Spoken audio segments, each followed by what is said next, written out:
সুপ্রিয় শিক্ষার্থী সবাইকে নমস্কার এবং আদাব। আশা করি আপনারা ভালো আছেন। এই মুহূর্তে আমি আলোচনা করাবো x square minus 7x plus 10 equal হতে সমাধান করো।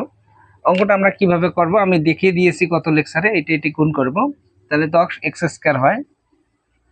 তাহলে এখানে আমার মাঝেরটা মিলাইতে হবে। মাঝেরটা মিলাইতে গেলে কত লাগবে? 7। তাহলে আমরা যদি 10 একে 10 করি, 10 মিডল টার্ম হবে না। 10 একে 10, মনে করেন 10 একে 10 মিডল টার্ম হচ্ছে না। তাহলে আমি যদি এখানে 5 নেই, এখানে 2 নেই, 5 দুগুণ কত? 10। এক্স আর এক্স কি হয়? 5 দুগুণ 10 এক্স স্কয়ার। ঠিক মাঝেরটা মিলে গেছে। দেখেন এখানে আমরা কি করব? X square minus 5x minus 2x, মাইনাসে মাইনাসে প্লাস, 5 আর 2 কত? 7। ঠিক আছে, আর 5 দুগুণ 10, সবগুলো মিলে গেছে।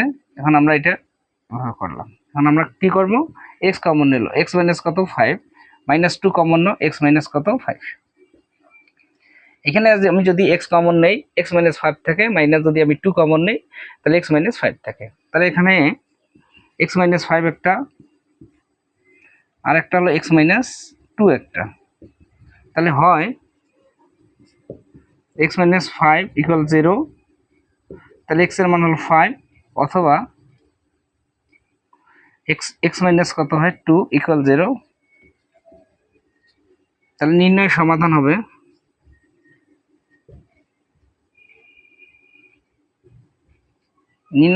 হলো কি? এক্স ইকুয়াল হলো 5,2।